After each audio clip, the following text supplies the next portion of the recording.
Calling the school committee to order. Thursday, May 8th, 2025 at 6:36 PM. First agenda item is statement regarding recording. Thank you, Jessica. Good evening. This meeting will be recorded and will be posted to YouTube and other social media platforms. By participating in this meeting, you understand that the recording could contain your video stream or your audio stream, including images of yourself or anyone in the room with you. If you choose to enable your video or audio device during the meeting, as well as anything or anyone else that may be in the background could be recorded. The recording could include opinions you contribute and anything you say about yourself. On occasion, chat within the meeting could also be captured in the meeting recording. Therefore, anyone attending the recorded meeting may have aspects of their personal data recorded if they actively participate or not. Thank you. And roll call for attendance, please. Dr. Allen? Yes. You can pass that one to me. Mr. Marsh will not be with us tonight. Mr. Deschamps? Here. Mr. Willanen? Here. Ms. Kelly? Here. Ms. Garvey? Here. Ms. Cartier? Ms. Chamberlain? Here. Ms. Muck? Here. Mr. Afonso?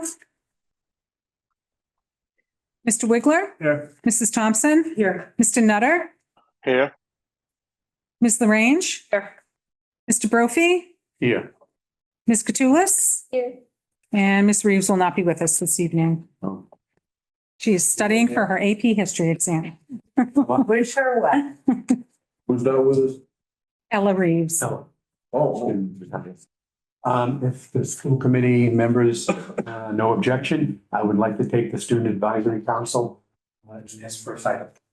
Any objection? Okay. Student advisory council, I'll turn over to the superintendent, and we have middle high school grade 6 orientation follow-up. So you'll remember last year that Miss Olson came with one of our seniors at the time, Samantha Doobie, and Samantha had started this program. She felt very strongly, and I think she told you a story that she had come down with cancer in her, was it her 5th grade year, Miss Olson, or 6th grade year? I believe it was 6th grade. And that transition was really hard for her because she was out of school. And so she really thought a lot about what would be beneficial for our middle schoolers as they enter into the middle high school. And so she started this program. And you asked last year to have them come back a year later because now Samantha is off and at college. And so we are here a year later and we're going to hear all about it.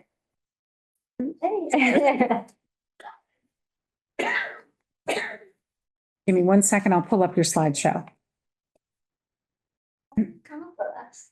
I knew about that. I really knew. So this is Charlie and this is Hannah. These are 6th graders that participated in this activity. And my name is Bella Smith. I'm a senior. Hang on 1 second. I don't know what's being weird here. Okay. It's a good time to ask them what they're doing after graduation. Do you want to go first? Do you want Sure. I'm going to the University of New Hampshire next year, and I'm going to be studying health sciences. I'm going to Keene State College in New Hampshire and I'm studying neuroscience. And playing sports. I'm going to be playing club soccer, yes. And I'm playing soccer. Is UNH in Manchester? It's in Durham, New Hampshire. In Durham. Yes. Okay. So as you guys know, Miss Muha gave you guys a little introduction on what this project is, but after Sam graduated last year, we took over this project because we were some of the high school volunteers and we just really loved the whole aspect of it and the whole integration of the high schoolers with the 6th graders. So Code for Success is a series of days where 6th graders meet with high school mentors and we do leadership trainings or like leadership activities, fun activities, and like focused activities for the 6th grade students to try to allow them to have more ability to like interact with other peers that they might not see every day in class or with other kids that are in their school, but maybe a different age or like grades. Then you kind of get a little comfortable more with different ages and everything. So, go to the next slide. Oh, yeah. Okay, so day 1 was all about bullying prevention. Since October is Bullying Prevention Month, We started in the gym, we had all the sixth graders sitting on the bleachers, and we had all of our high school helpers stand in a line. We started with just some introductions, just saying our names, so they kind of got to put a face to a name. And then after that, we had them step down from the bleachers. They got name tags with their group number. We took their groups, split up, went into some rooms, and we started with just basic introduction. So we had all the kids sit in a circle on the floor, so they were all looking at each other and could see the name tags. And we started with just like a name and a fun fact about yourself, so they could get a little light to their heart and like open up to each other. And then we had them start by answering some questions on what bullying is as a whole and what they could do to be an active bystander and to stop bullying, because a lot of these kids didn't really know the extent to which bullying was, and maybe they said a little comment in the hall and didn't realize that it has the impact that it has on their peers. And then we also ended with them watching a video after we recapped what bullying was. We had them take some notes on it, how to react to bullying, how to combat it. And then I also have the bullying prevention sheet. This was put in all of the high schoolers' groups, so they knew how to facilitate each thing. And I have them for each of the days if you guys want to look at that at the end or something. Yeah, so this project was a series of 3 days throughout the year, and we're actually, our third day is in the future, but we have it planned out and everything. So the second day that we focused on was about friendship and teamwork. So we did a series of activities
using and handing over this project to the next group of leaders. Yeah, and Facilitating it. we're hopefully gonna have a meeting with them and Mrs. Wilson and Mrs. Barrett, so they can build kind of a bond before we leave high and dry and just let them figure it out themselves.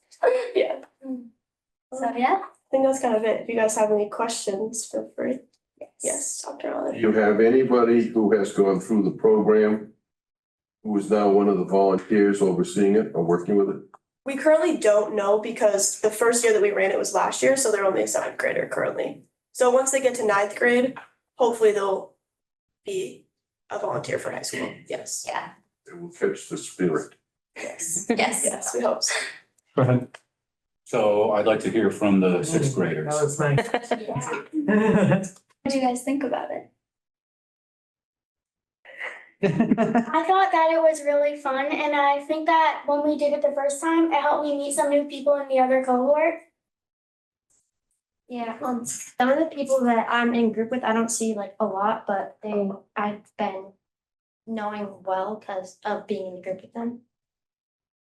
So would you encourage fellow sixth graders to get involved with this? If not this year, there may be fifth graders next year who are moving up. I mean, do you have any conversations with your fellow students regarding the program? Sometimes I talk with some of my friends that are in different groups to see what they thought of it. And I think it's important that, and I know you said you're going to review everything, but I think, maybe we mentioned this last time, it's important to get the feedback from the sixth graders, especially, the question of, okay, what didn't you like or something, so that you could plug all that stuff in. But I think that's, I think it's a great program here, so put your time in and to do this and trying to think back to when I was going to either a new school or even just a new grade within the school. The first day or the first week or so, even though I knew a lot of the people, it was still kind of disorienting. So, I mean, I think this is a great thing you're doing. Yeah, and I definitely wanted to keep going because especially since they're supposed to still be in an elementary school, so the fact that they're coming into something with 12th graders, like people that are going to college next year, I feel like this is a really good program for that. And did you guys want to see the papers that we like kind of hand out in the bags? Yeah. I have a question. Yeah. So they got to intermingle with kids that they would normally see. Yeah. Is that, That's true to an extent, yes. So the groups are a mix of students they would normally see in sixth grade and students they would never see in a day in sixth grade. It's just a total mix. and the field day will bring them all together, right? Yes. Yes, they'll be in the same groups at one station that they've been in all year, but they'll be like on the same field. Yeah. This is to the sixth graders. Do you feel like it made it a little easier and calmed your nerves a little and maybe helped change the culture in any way, especially with the bullying? How do you think that all worked? I definitely think I met some new friends, and I think that some of the people I probably wouldn't talk to on a daily basis, I kind of talked to being in the group with them. How about some of the older students? Do you feel comfortable going up to them in the high school if you run into them? Do you feel comfortable talking to them and? Yeah. Good. Do you see them though that much? Sorry. Yeah. But if you saw them like out in the field or something, you feel comfortable enough to go up and talk to them? Most likely, yes. So a curiosity question. I see 4 young ladies here. Is it skewed towards more girls doing this?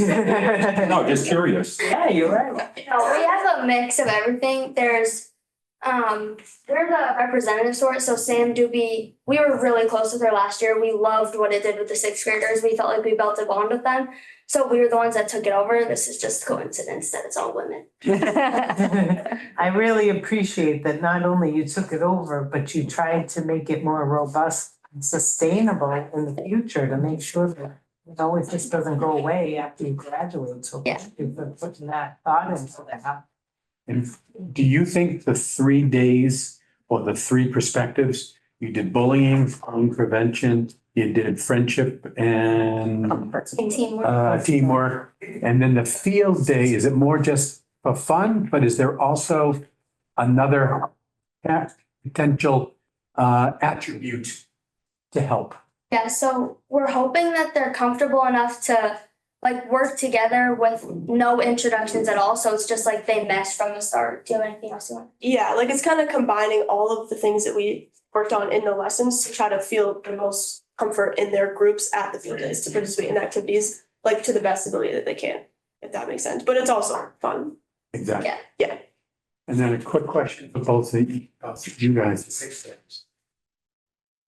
Coming to the middle school, being in that building, being in the classroom in the area that you're in, do you think it was your experience when you began, maybe a little nervous, correct? When did you start losing that nervousness and the comfortability and the climate where you felt comfortable with other students? Probably in October when I got to meet new people. And that's your schedule. You tend to do that in early October? Yeah. Yeah. I thought. That's great. So would you recommend it earlier or do you like, I like the time that say it again? I like the time that it is at. Okay. And how about your perspective? I like the time that it was at too. Yeah, we kind of chose October because it allows for like a little bit to happen in the school year, so we can have talking points with them, like how's your school year going? How are your grades? How are your classes and everything, but also not too far in that we're like too deep in that your like grids are closing, everything like that, so. So, what's the teacher input here? Oh, I think it's wonderful. I love being a part of it. I love working with the high school and meeting with them. We meet probably once a month. They ask how the sixth graders are doing. Is there anything that we need to incorporate in these programs? We do all wear name tags for the first 2 sessions, including the high school group, so that sixth graders can learn their names as well. Because, they hear their names on the announcements. They probably see them like at the athletic or the music events. But this last event will be no name tags, so we'll, get to use the names. This second time around, I saw the sixth graders a lot more interested in the high school students and asking, like engaging with them a little bit more. And I think as it goes on, you'll see on that field day, they'll have a lot of fun together. I mean, the high school kids, I think, have as much fun as the sixth graders do. Yeah. And Maybe are more. the other teachers also, I mean, I know you're, we've seen you here, but are the other teachers also bought into this, so to speak? or- Yes. Okay. I mean, it's a great opportunity to mix the blue and the gold cohort. We do that a few other times throughout the year, but it's just wonderful. And I kind of organize the teachers and make sure we have enough adult supervision in the different areas that are going on. And Ruby and Bella will meet with the high school group and get them their plan and kind of discuss our goals. And so it's wonderful. We tend to keep the activities of the day kind of quiet until that day, so we can have a little element of surprise. That's what I was gonna say. You guys are gonna love field day. Oh, yeah. Yeah. Great. It is. I wanna go. I think Sam wanted us to do tie-dye last year, and that was a disaster, so not doing tie-dye this year. Sorry, girls. That looks really fun. You guys are gonna have fun. I hope you have great weather. Why, did everything get dyed? Well, it was very fast and they didn't quite know exactly what to do at first, and we were hauling water and, we had red and purple kids. I hear you. Do you have any questions for us or anything that? Dr. Allen? Yeah, comment. And I said this before, but I think it's worth repeating at this stage. My friend Alice Siegman was a former legislator in Minnesota. She was then Commissioner of Education for the state of Minnesota. And she came back from a trip to China and Japan. And she said the 2 things they kept asking me was, how do we keep suicide down? And how do we teach creativity? And you remember, I've talked about this before. We don't teach it, I don't think. And yet we allow it, we encourage it. We see what these children are doing. We see the stuff that Salvador's doing with his 30andMe. We see some of these other programs. They see something and they don't stand around and say, well, the government didn't do it. They jump in and they do something and they get in it and on it and get involved. And we have. That's what makes a difference. That does. We allow it. I think more, we allow it and encourage it more than we teach it. But it happens and it bubbles up and it's just an absolutely wonderful thing. And when you think about this whole country's in Asia trying to deal with this and not knowing how, not having a procedure. Now, they don't have YouTube. Or you two in future years, because you're gonna be running this thing in a few years, right? Yeah, but they I bet see, they already have ideas. but they see something that needs to be done and jump in and do it. And I know I've said this before, but I think that's part of the power of what we do and what we allow and what we encourage and what a good quality education leads to, which is why I know Mark struggles with this with the towns and the budgets and the numbers and his subcommittee.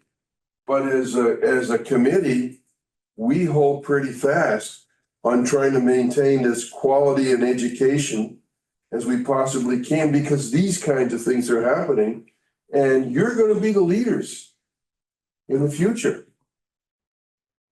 Keep it up, keep it up, keep it up. Thank you. Thank you.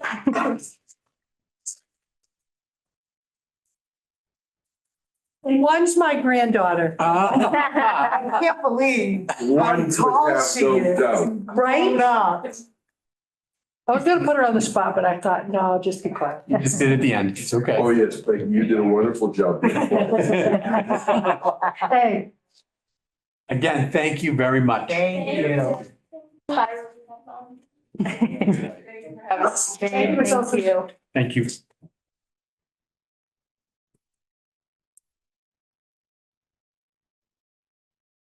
All right. While we're on that, anything on the representative part? Ruby, on anything while we have the student advisory? I'd like to give you the floor as well. If there's anything that you want to share, bring, concerns or anything? No, not at this moment, but I do see that Ella had something. Okay. I don't know if Ella has received it or. It was just a written thing. I didn't see anything from Ella, but Oh, you're welcome to. yep, Absolutely. You want to read it? Would you, Do you mind? would you like to? sure, if you'd like me to. Okay. Ella shared that the food being served at the cafeteria is good quality overall, but the same thing is served every day with too much repetition. Ella attended the advocacy trip in UMass Amherst. Unfortunately, she didn't feel that they were able to express the needs of our individual school due to the length of DESE speakers, but it felt like it was important that the legislators knew that Quabbin was there and stayed for the length of the time they did. Is that? I'm supposed to read that, but. Perfect. Thank you. Okay, we'll go back to the order of the agenda. We have the consent agenda outlined here, but before we move on that, at 6:32, before the meeting started, I was just given from the superintendent, from Jess, it was a donation for $159.20 from the American Online Giving Foundation. And they donated $159.20 to be used for the use of the Nature's Classroom for Hardwick Elementary.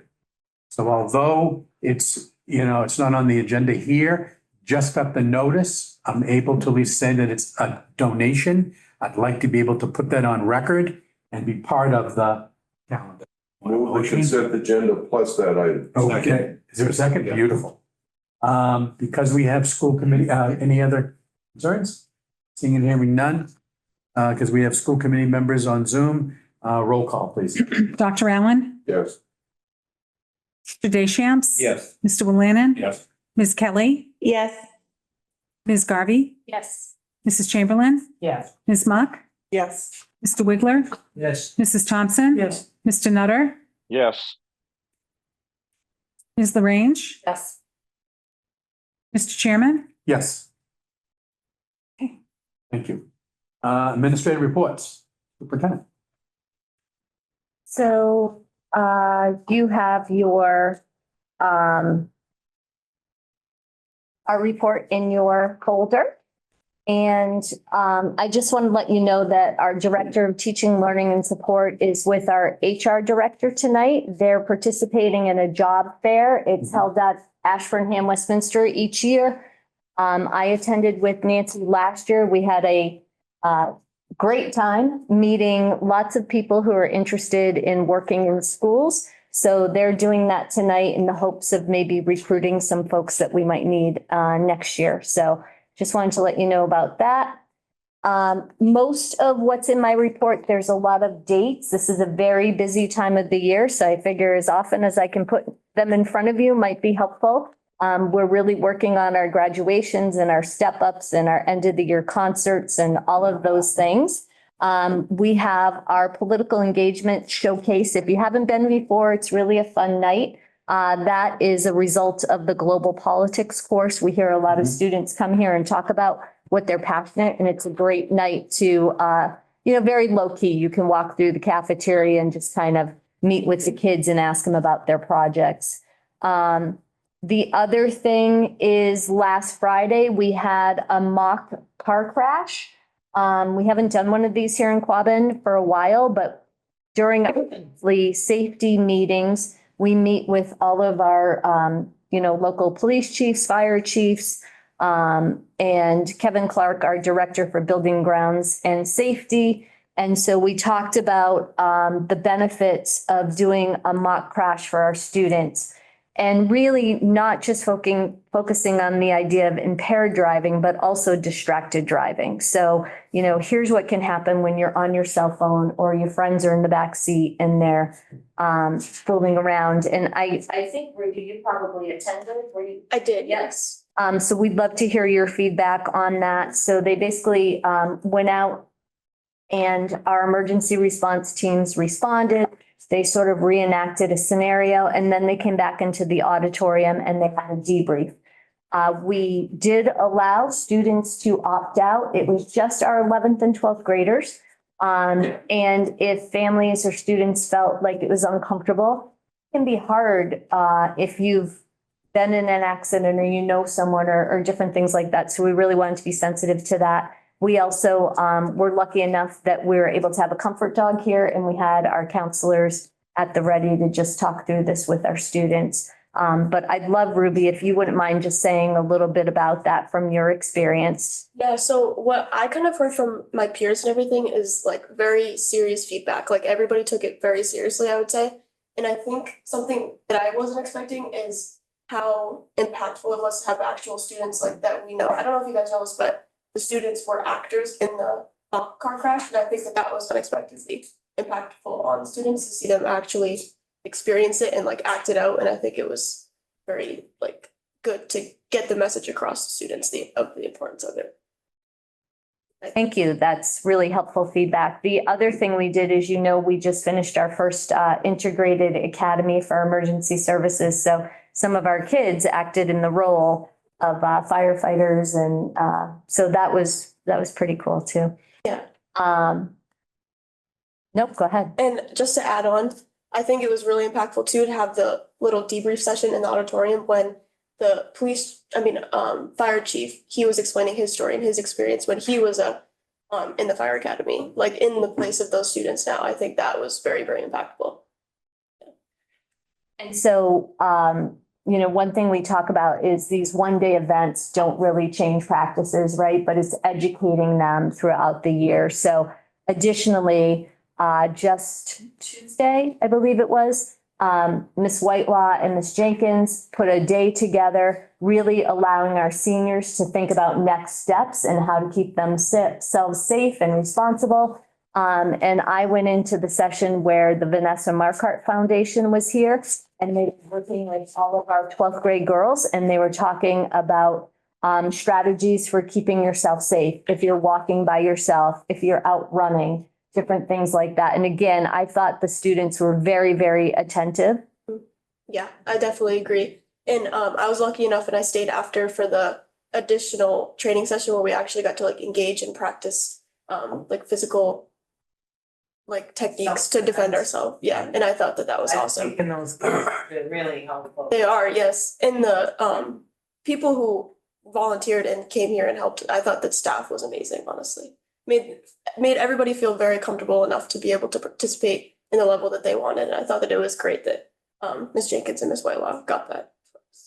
Yeah. Great to hear. So it doesn't matter where you go after high school, but you won't be within the sort of safe confines of the school. So it really teaches them. And I think they asked some questions about, you know, who has been in a ride share, right? Like an Uber and things like that. And very, very few of our students have experienced things like that. And that's going to become really common for them very quickly. So I Just think being it's on like helpful. dark college Yeah. campus. Oh, knowing your environment, Yeah. yeah. Lee. Curiosity question, is anybody buy pepper spray legally? Do you need some sort of license or something to get that, or? You can get a special license to carry mace only. Yes. I think it's like it was a $25 fee or something, but you would apply. With the police at your department? Police department, your local police department, so you don't need a full, any kind of hunter education or gun safety courses. It's something kind of the first step. Not to be alarmist, I just think, every girl going into, well, not even college, but even before college should carry one. What surprised me, what you just said is about the Uber. I get it. I get it where we live and everything else. No, I'm not. But you take it, people might take that for, you know, advantage of saying, how do you trust who's picking you up or not picking you up or taps your, I don't know. But the world of safety, makes sense to be able to have not only the protections, but some of the skills of realizing, how do I keep myself safe without looking like I'm lost at the same time? Yeah. That's Well, if you were a 12th grade girl, you would know. They also talked about DoorDash. So we typically don't have home delivery. And they said, you know, you place an order on DoorDash and it's a single serving and, you know, so on and so forth. So I just think it was really great. I have my own sort of unique story when I went off to college and I rode a public bus for the first time. And I didn't know that at the top, it told you where you're going. I just thought if I got on a bus, it was going to take me to where I wanted to go. I did Yeah, a similar right? thing. So anyways, We all have stories of. yeah. Wow, very good. So another highlight that I want to let you know about is next year, we are going to be required to serve lunch on half days. So we're working with our food nutrition director, Olivia, and we are going to try and do a trial run before the end of this year. So we can just check timing for dismissal and getting students through our lines, so on and so forth. So I wanted to give you a little heads up. We're going to try that in June. And then next year, students will all be able to have lunch on the half days, which is really, really great. Yes, Dr. Allen. Yeah. Who is making us do this? The state, we have state requirements, yes. Less money, more requirements, less. So the kids will be eating like at 9:30? We're hoping not to serve them at 9:30, but we'll let you know after we do our trial run, because we have a lot of questions. We have our first meeting on Monday with elementary, and Olivia has already met with our middle high school staff to figure out the timing. And there are a couple different ways that you can serve. So that's really what will determine what time we start serving at. And we want to make sure we are separating the breakfast from lunch so that, you know. Good half hour. I also just want to make you aware that we've been interviewing, as you know, Nancy Landry, our HR manager, is retiring. We've had some very successful interviews for a replacement, and we'll update you more on that. And as soon as that process is probably wrapped up, we're also going to begin to interview for the assistant business manager. You have heard us talk about this, but I just want to make sure that everybody understands we are moving forward. And I think Jill has this in her report too, but we are moving and opening some new programs. So full day preschool is going to be at New Braintree Grade School. You will see in Kevin's report a picture of a new fence that we put around the preschool playground at New Braintree. The half-day program is going to move to Hardwick Elementary School. New Braintree preschool playground didn't have a fence around it. And our full-day students,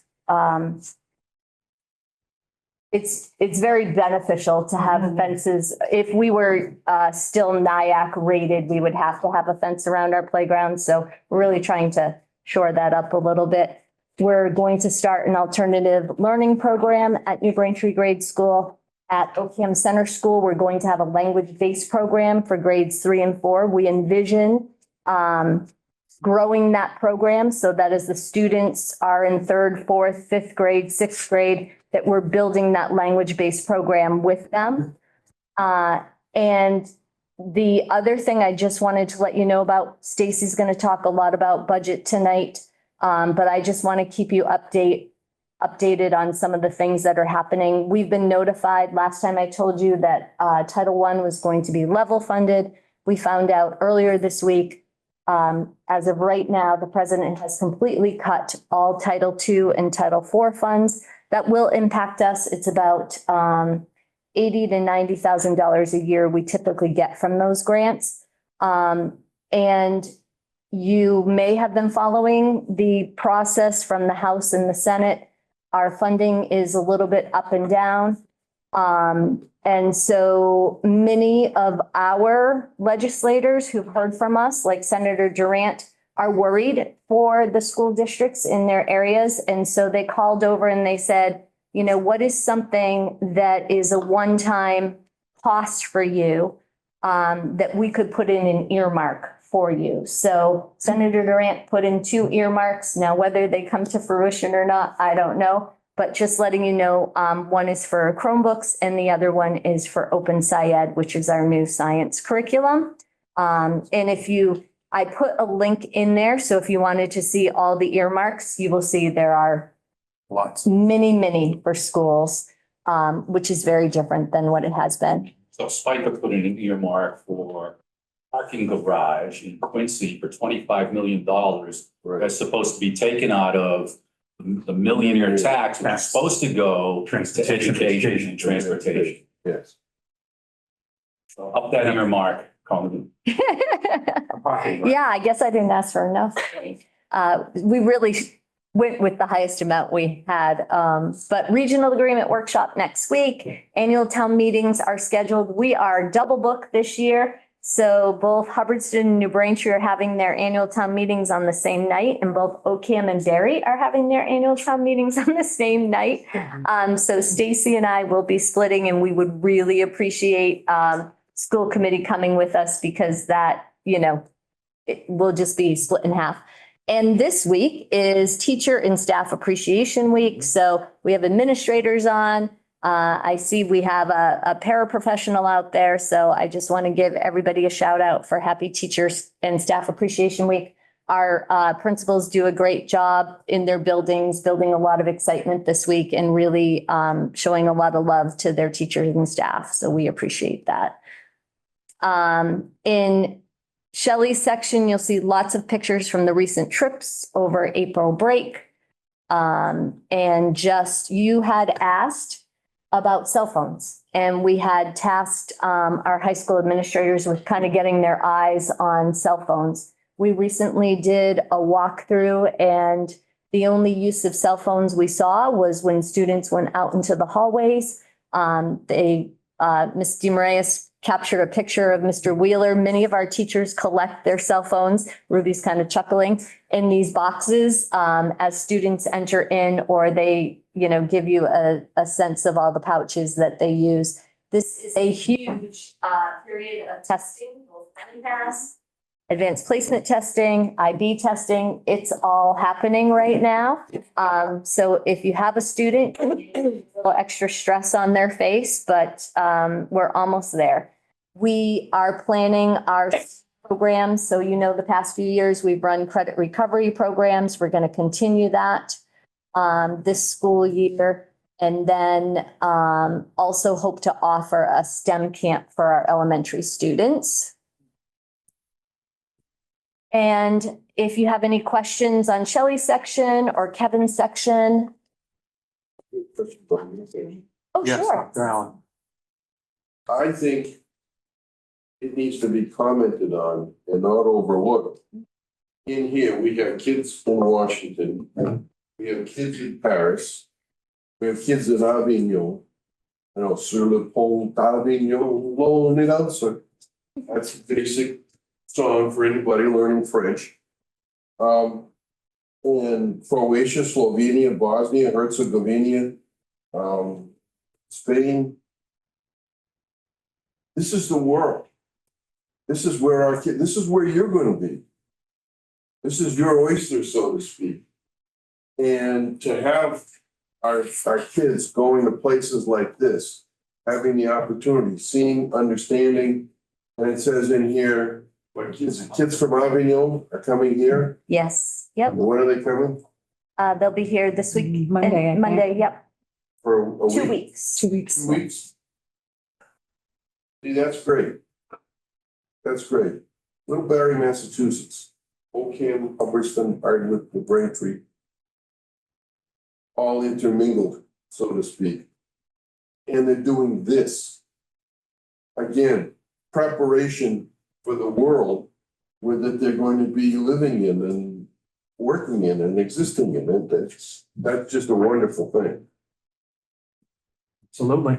And this school committee has been doing it with the administration for many, many years. And I really appreciate everybody now on this table, but the hard work of administration, the parents, the teachers, as well as support staff and students wanting to do this. There are photos in there of a program called Girls on the Run. And if you're not familiar with it, it's a girl empowerment program. It was actually just featured on Chronicle, I think, the other night. But we have the programs running in 3 of our elementary schools. And all of our teachers and staff that work with the students are all volunteer. They run the programs after school. And it lasts several weeks. They end with a 5K. And I think they start, it's probably 12 to 16 weeks. I don't know if Mr. Carlson or Mrs. Worthington or Principal Soltizek, if any of them know the duration, but it's a good length of time. Yeah, it runs at a minimum of 10 weeks. There's about 20 lessons total. And ours is going to extend a little bit past the 5K, but yeah, it culminates with a 5K in and around the neighborhood around Polar Park. And if you haven't been, it's definitely worth going and checking out because there's so much representation from different districts and schools. It's really great. So I'll give a shout out to our team at Ruggles Lane. Caitlin Peterson is our organizer. And we also have our other coaches, Sheena Butler, Hannah O'Donnell. And 2 days a week, the girls stay after from dismissal all the way through 5 o'clock. And they're doing lessons on social emotional learning. They're doing some running and getting some exercise. I'm sure Mr. Brophy sees them out doing some laps around the parking lot and the playgrounds. But I just want to give a big shout out. Kristen Peral, she's another one of our coaches, but they do a really great job. And we have about 32 girls participating in grades 3 to 5 this year. So it's really great.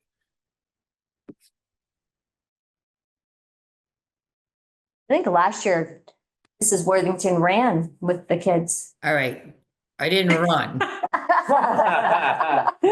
I've actually done it the last 3 years. I was a sponsor for a student that didn't have someone to sponsor her. So I did go. I might have jogged a little. I can say I was at the finish line, and Trish, you finished strong. I don't know what it looked like, and up until that last stretch, but she definitely finished strong. I This say is that how with all urban love. legends start. Much respect to Mrs. Worthington.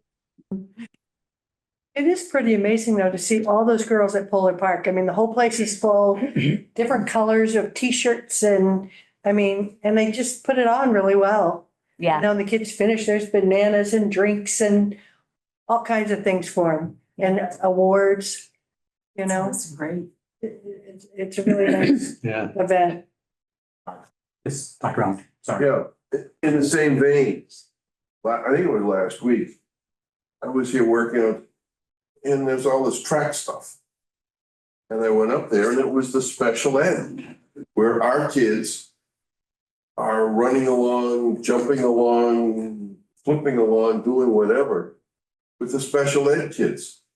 And it's just a wonderful thing to see. These special ed kids have such joy in being recognized, identified, and it's all positive. And I know our school and our district has been very active for quite a while in this sort of thing. But to see that is absolutely wonderful. Absolutely. It's always wonderful to support the least restrictive environment for all the kids to access all programs. Wonderful of the teamwork, the camaraderie, and mentoring that kids do, Dr. Allen. Absolutely. So I think I'll ask Jill if she has anything she wants to share. I know we have Special Olympics coming up, so she's got some dates on in her section there. Yep. So Special Olympics was supposed to be tomorrow, but they have decided to postpone due to the incoming rain, or I guess ongoing rain at this point. We have the unified track and field up and running with the meet we were supposed to have this last Tuesday was also canceled because of the rain. So that has been rescheduled to the 12th, I believe, but unfortunately it won't be at home. It's going to be at Oakmont instead. We do have a home game coming up. I believe it's the 20th. I can't see my report and see you all at the same time. So I'm not actually looking at the report. Yeah, it's the 20th. Yeah. The 20th. Okay. So we have those dates coming up. There's also, field trips coming up. We have a field trip to Six Flags coming up for some of the students from the middle high school. There's just a lot kind of going on this year, kind of with everybody else. Sorry about that. My dogs are going to say hi. And let's see, Colleen had already kind of spoken about the alternative program and the language-based program. We are hiring, and I'm going to mute myself now. Sorry.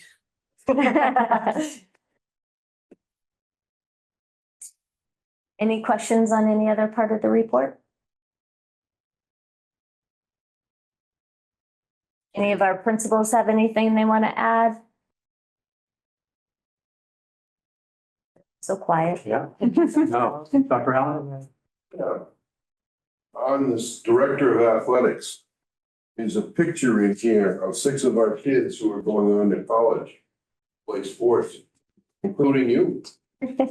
Team says, yeah, I spent a lot of time there. And I think that's a terrific thing.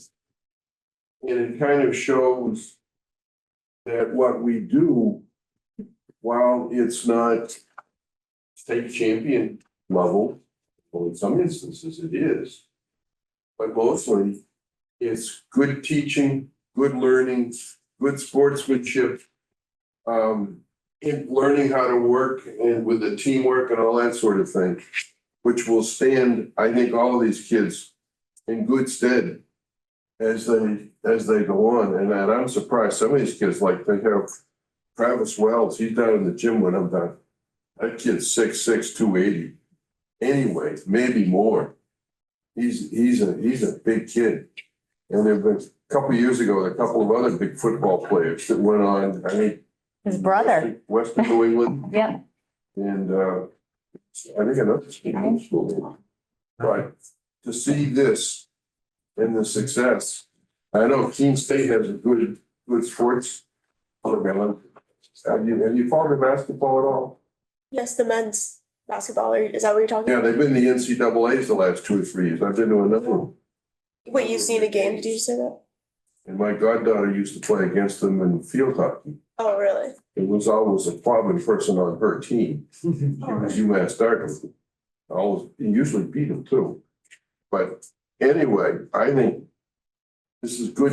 Again, the kids, what they get here, what they do, what they learn, which is going to stand them in good stead as they go on in life. Thank you. Any other comments? I just wanted to do a little shout out to the final picture. One of our alum, Hector Johnson, is currently in the Patriots rookie mini camp. He's hoping to get drafted. He is undrafted, but my son's very close to Hector and he was so committed to his football career here at Quabbin. He had an outstanding career at Endicott College, and it's really his dream to try to pursue a career with the Patriots. So I just wanted to shout out to Hector and wish him well. Fantastic. Good. Thank you for a thorough report. Just a quick question in regards on the,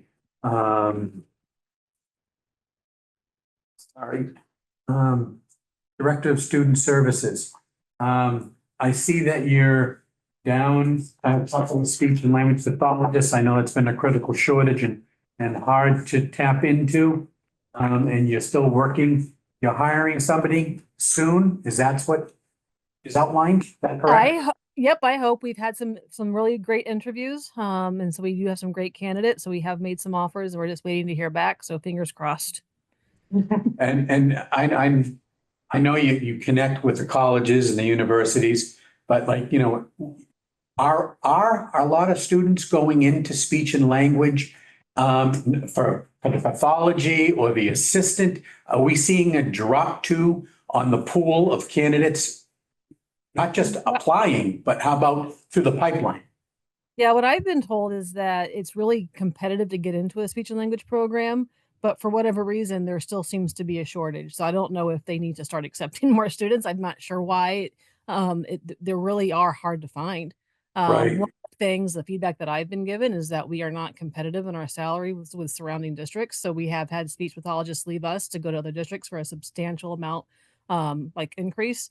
So I think we need to figure out kind of how we can make it more attractive without breaking the budget. But, you know, that's what, when we have had speech people leave us, it's because they're going somewhere where they're making a substantial amount of money, like $20,000 more.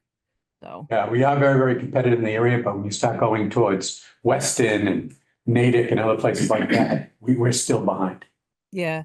So I mean, we're trying to make sure we're creating a work environment that makes up for that deficit. But I think when it comes down to being able to support your families, people are going where the money is. Thank you for that. Just a quick update. Anyone else? Thank you, Superintendent.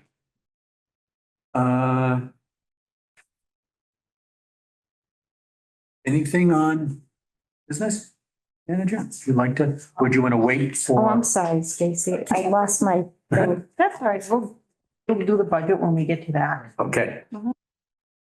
Subcommittee reports. Budget. Good evening. This, those of you who remember, budget proposal number 2 was approved in March and moved to the public hearing level. This represented a 3.56% increase over last year. Since that time, Stacy and the administrators, headed by Colleen, have combed through the budget, looking for additional areas where we can either move funds around or make decreases, which makes sense without really impacting significantly our programs. Early this evening, the budget subcommittee met and received a presentation from Colleen and Stacy, which resulted in a third budget proposal, which details the additional decreases. The budget subcommittee, after asking some pertinent questions and following the discussion, voted to move this third proposal to the full subcommittee. The full committee. I'm sorry, full school committee. Got this. Right. I'm going to make a motion and then I'm going to turn it over to Stacy to really hit on a few key points of this revised budget proposal. I move to approve budget proposal number 3 in the amount of $40,819,289, which represents an increase over the FY25 budget of $1,149,462, or a 2.90%. Stacy, if you just want to touch on some key points which brought us to this Sure. particular reduction in, Okay, so the House Ways and Means Committee about 2 weeks ago released their proposed budget. But it wasn't a significant change from the governor's budget, but the big change we saw was they reduced rural school aid in half. So we kind of held on coming to the committee. So earlier this week, the Senate released their budget. We do have some increases in Chapter 70 and Chapter 71 transportation. And they brought back rural school aid level funded, which would be mean to Quabbin about $1.1 million. But because they were so far different from the House Ways and Means, they told us to be comfortable meeting in the middle. So I don't know if you remember, but on our first proposal, reductions, it was proposed to reduce the budget by $900,000 and moving retired teachers' health insurance to rural school aid. We're not going to get 900,000. We're not comfortable thinking we're going to get $900,000 of rural school aid. So Colleen and I took a big, we thought about it, and we decided to put the $900,000 of retired teachers' health insurance back in the budget and take out some expenditures that we thought were more applicable to the use of rural school aid, which is shared services. So it resulted in a net increase to the budget of $153,000. With that said, we then went and we looked at many decreases and we reduced classroom supplies by half. And we're not saying the classrooms aren't going to have supplies next year, but we're going to try to find some money in this year's budget to buy some, to try to buy some supplies and then just take a look at the supplies we're buying to see, where maybe other funding sources will come in. And the other biggest thing was our software eliminations. Shelley St. George sent out and surveyed the teachers and really came up with some software that maybe isn't being utilized to its fullest potential. So we made software eliminations of over 33,000. We looked at athletics. We cut uniforms by $15,000. We looked at positions. As you know, in your last proposal, we cut six positions. We're cutting another position, and then facilities is going to cut 1.5 positions. And then we looked at transferring some of our expenditures to other sources. So we're doing a Chromebook refresh that we're going to transfer to stabilization. And we're going to transfer an intervention tutor to school choice. Those are some of the big ones. I think you all have every change in the budget proposals in your packet. So if you want to take a look at them, but we really feel with the budget we're presenting now, we really have to make significant changes to programs in order to cut the budget anymore. And right now, we think we'd still be able to provide a great education, giving the model we've been continuing in for the last 2 years. anybody have any questions, concerns? I really want to thank folks for really working on this down to the level of, uniforms and whether we can actually, actually cut those and maybe put those off for another year. Supplies as it was, everybody will have supplies. It's not going to be, but I guess there was some area that we were able to cut. Significant. All these add up and it shows the towns that we're really, down to the micro level in looking at finances. That's basically what. Yeah.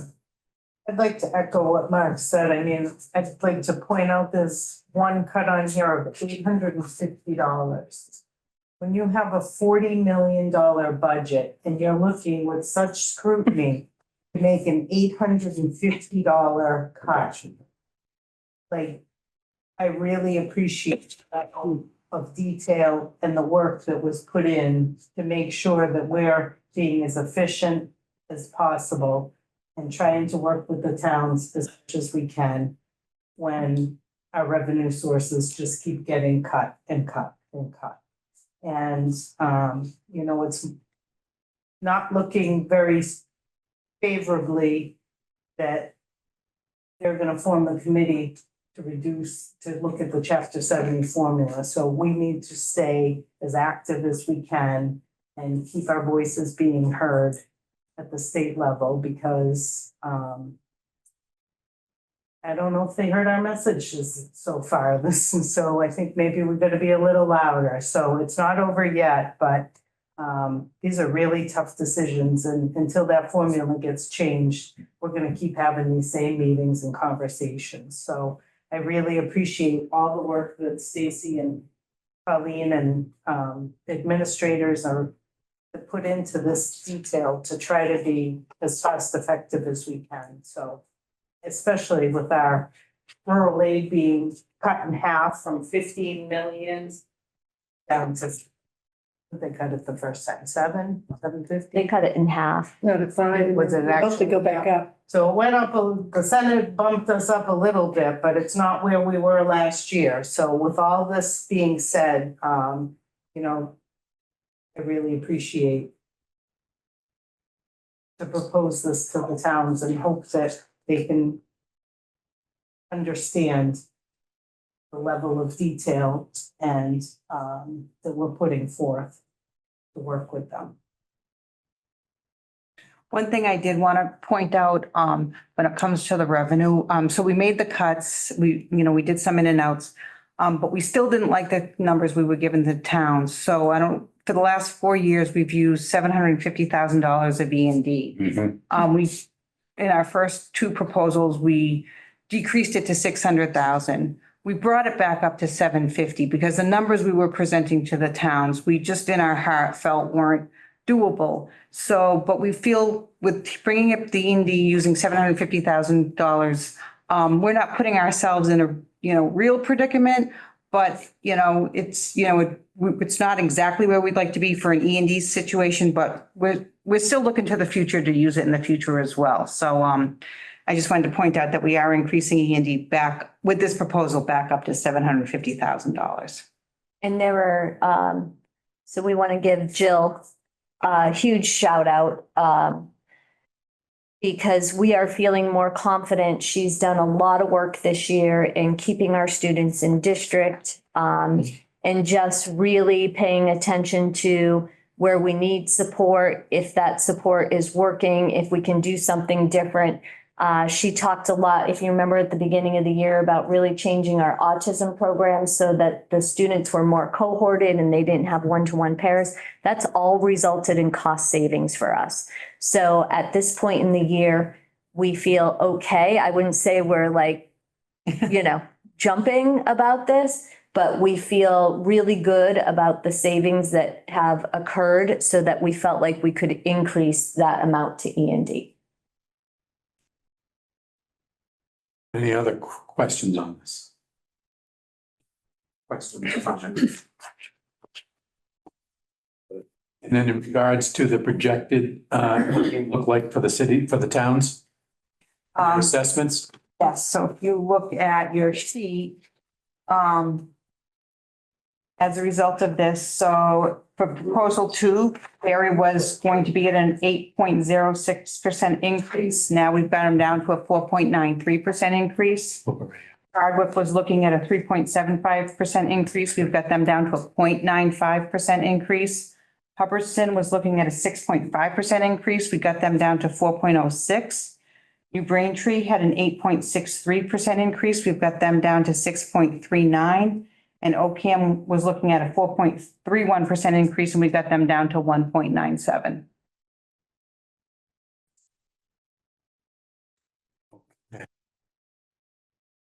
This is for proposal 3. That's correct. On this would be anywhere from 6.39 as the high point with New Braintree, and the low point Hardwick with 0.95. Right. Any other further questions? Question? Yep. Question, Roll call. Dr. Allen? Yes. Mr. Deschamps? Yes. Mr. Willannon? Yes. Ms. Kelly? Yes. Ms. Garvey? Yes. Mrs. Chamberlain, Yes. Ms. Mock, Yes. Mr. Wiggler, Yes. Mrs. Thompson, Yes. Mr. Nutter, Yes. Ms. LaRange, Yes. Mr. Chairman. Yes. And then if we get additional, through the process, you have a plan to be able to fund what you are thinking about? You have a plan to reload where and when you can? Yes. Okay. And then in regards to the E and D, we're gonna use 750,000 of, if I remember correctly, Mark, was it like 892,000? What was our registered? Was it, I can't I think it was remember. 848,000. 800 somewhere. Yeah. 800 something. I think it's 848. Right. If I remember. So, 848,000, we're gonna use 750. Okay, It's not a big savings account. exactly. Right, but In case something happens and that's why it's reserved purposely. School choice we're using? yes, we have salaries in school choice. Exactly. We're Yeah. dedicated, so Yes. we are doing everything possible. Mhm. And you've already mentioned the microness of budget 3 of what you're looking at. And that is, once again, nickel and diming, and how it's hitting programs, people, positions, and we don't want to affect programs for kids, students. Okay, stay tuned and we'll know more on the road. The little letters with the new assessment Yes. go out to the town. Yes. Thank you. Whew. What's that, Mark? All set. Hopefully the towns realize the amount of work that went into this and fully understand when they see a reduction in the assessment. Amount of time that went into it. I know they're not gonna get that sheet with the micro data, but hopefully they understand that it's a lot of work.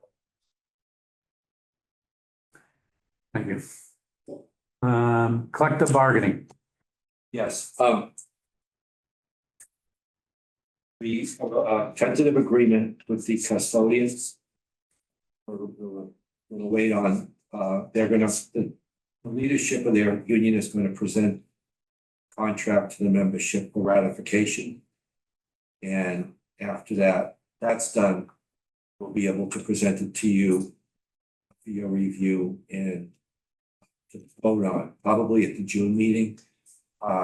We are going to meet again with the office managers next week, I think it is.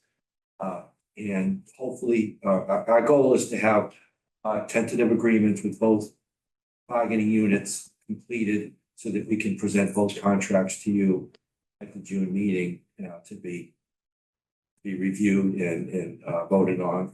And that way there we can, each of these groups can start the fiscal year with the new contract. I think what's been amazing about this process personally is the fact that we divided the contracts the last time. We put them on, we have 6 contracts and we did them all in one spring, and that was very, very time consuming and labor intensive, especially for the central office staff. We put the office managers, the custodians, and the cafeteria people, the nutrition people on a 2-year contract. So that we could get 3 in this year and then we'll do 3 next year. And it really made a big difference in terms of being able to just take a breath and keep track of everything. And hopefully it provided the central office staff, HR, Holly, and Stacy with a little bit of breathing this spring here. That's it. Thank you. No other reports? No unfinished business? I'd like to make one quick comment. Public comment? What are you saying? On either finance subcommittee, Okay. the regional agreement subcommittee, the subcommittee task force, I don't know. What Ad hoc. The ad hoc, whatever we are, we're meeting next Wednesday. And then May 28th, we also have another working group session. So hopefully we'll roll up our sleeves and our attorney will kind of have a little more insight and direction and guidance to move us along, so, we'll have a report out in June. For the working group, I'm sorry. Yeah. Thank you. Unfinished business, we have none. Public comment? Any? School committee concerns or accolades? Not an act. So I had a query from a constituent, one of my basketball guys, for lack of a better term. And he questioned as to, he thought that there was pickleball being played in some of our schools, specifically he said New Braintree. And so his two questions were, number one, were they covered under insurance? And number two, if so, could he get the name of the insurance company so that maybe the basketball guys could find some way to start playing? Well, I'll say two things about that. We have actually had some pickleball after school as part of our wellness program. So some of our PE teachers have been running. Yeah, I think I told you in our last session that we were running some staff wellness activities. So we did line dancing, salsa, pickleball is one of them. So we have had some pickleball activities with that. We do have a group that works out of New Braintree School and plays pickleball. Under Parks and Rec. What? It's under Parks and Rec. We're insured with the town.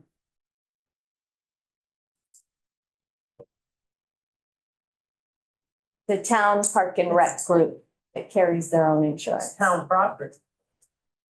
It's our property until we say it's.